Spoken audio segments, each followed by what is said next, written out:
So we'll start with global climate change. It's best when talking about climate change, start at the biggest picture and work your way down to the area that you're interested in. So global climate change to date, and what we have here in the figure that you can see on the page is a selection of different people's interpretations of past climates, going back to about 1850 and up to 2022, the most fully completed year at the time of recording. And you can see we've got records from the Americans through NASA and NOAA. We have the European record, the Copernicus Era 5. We have the raw records because the location of data is not evenly distributed. There's more stations in the northern hemisphere than there are in the southern hemisphere. There are areas of ocean where we have less coverage, and so a lot of the data has been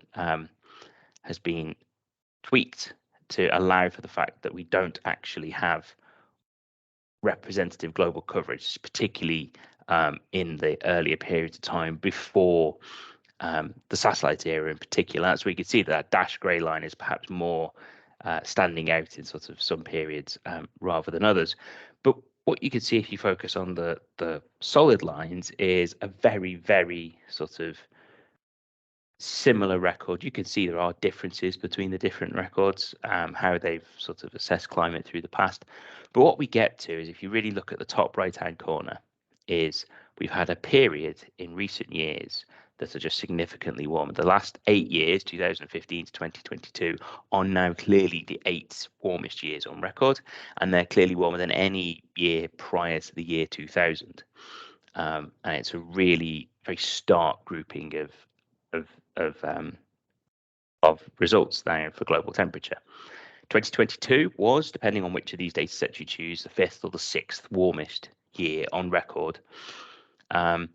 And of course, we saw record-breaking heat extremes in the UK, where we saw the 40-degree temperature threshold crossed in eastern England in particular in the summer, and that was also widely replicated across Europe. There was significant heat events in China, India, and Pakistan, particularly through last spring, the spring of 2022, and also across South America. Perhaps one of the more stark things about this temperature record is actually that, particularly the last few years, we've actually been in the La Nina phase. Now, the La Nina is the cooler phase of a natural variability we have in the Earth's climate system, where the location of a warm tongue in the Pacific Ocean. Traditionally, El Nino years, which are shown in this graph as red bars, are warmer than than preceding years, or even, and quite often, years after following them. And the La Nina years, those are shown in blue here, are generally cooler. And the El Nino system has very dramatic impacts on Pacific nations, but also actually reaches around the globe in a range of different ways. But with the 2 purple lines I put on this graph here, you can see that the current La Nina we're in here, right at the end on the right-hand side of this graph, is actually warmer than 2 of the biggest El Ninos we saw in the late 20th century and early 21st century. So 1998 and 2005 had really significant El Nino events. They were the 2 standout warmest years. 1998 and 2005 were record temperature years at that time. And what you can see now, that even though they occurred in the warmest phase of the Earth's climate, it's actually now they're cooler than when we're in the cool phase. And that really highlights how, even with these natural warming and cooling trends that exist within our climate system, we are sort of raising the threshold and the levels within that. So we had some really stark differences. It's not just things like El Nino and La Nina. We have global temperature through the Met Office, and we'll be providing links to all of these different resources. With any link that appears in the slide will be provided to you, and you can see that we have a range of different measures, whether that's the greenhouse gases such as carbon dioxide, the global temperatures, as you can see here, ocean temperatures, the heat content, the amount of energy stored in the ocean, sea level, sea ice, glaciers. We have a great range. If you're interested in diving into the raw data and seeing how it looks, this is a fantastic resource to just understand the different changes in our climate that have been occurring over the past, depending on record, anywhere between the last 40-50 years out to 150. And for some of our records, our Central England temperature record here in the UK, going back to around 1650. Now, I'm going to touch initially now on looking at the future trends and where our climate's going. But before we do that, to understand how our global future climate is changing, which we do through climate models, and I'm going to go into climate models into more detail in another video. You can see, I want to sort of highlight how our models are doing in the past. And what you can see here, the blue shading, blue and grey shading represents the spread and range of our large climate modeling projections. It's called CMIP5 and CMIP6. CMIP stands for the Coupled Modelled in Comparison Project, 5th generation and 6th generation. These are the global modelling efforts that feed into the Intergovernmental Panel on Climate Change reports. And so you can see that, and the black line on here is the observed temperatures through this period, and the solid blue and the solid grey lines are sort of what we call the multi-model means, or the averages of all of those models in those two strands. And what you can see is actually very, very good agreement between how our models look at the past and how our models look at the future.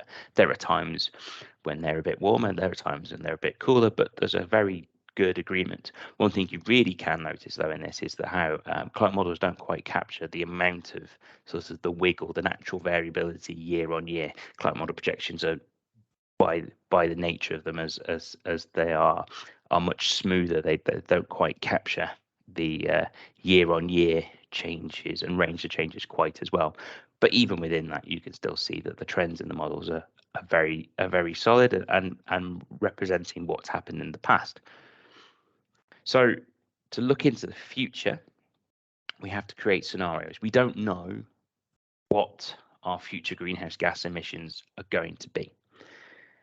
And therefore, we have to try and create a way to look at these in the future. There's sort of commonly 3 ways we're looking at these days.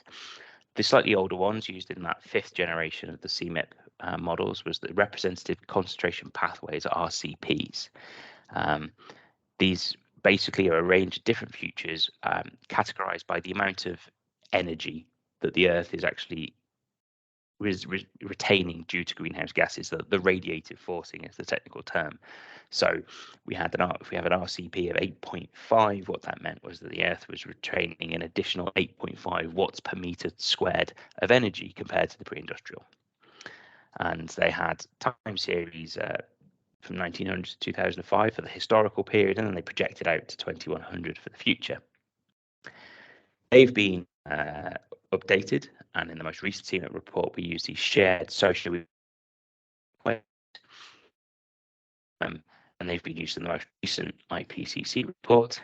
And there's another slide that I've linked to here at the bottom, which again you can test to. Alternative take is global warming levels.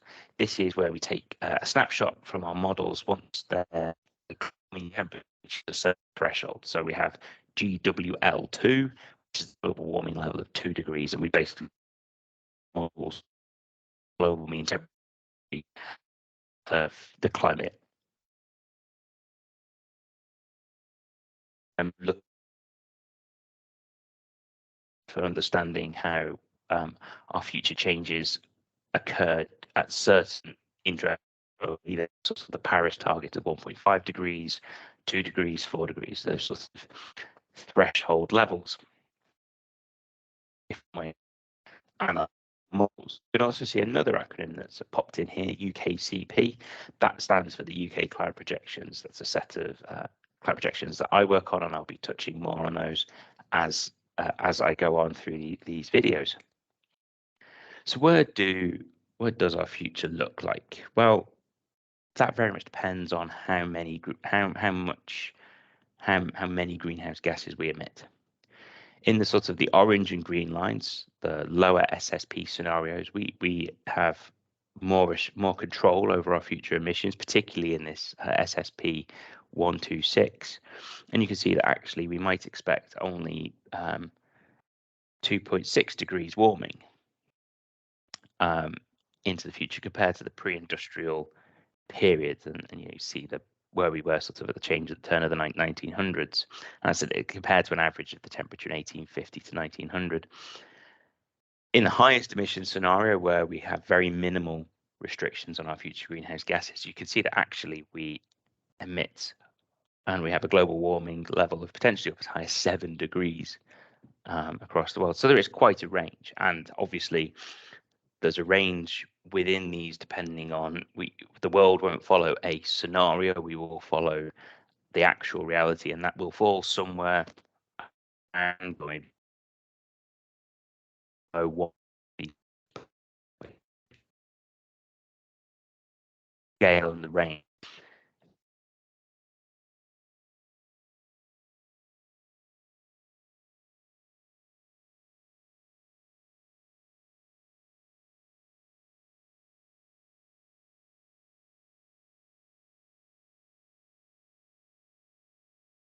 But going into the future,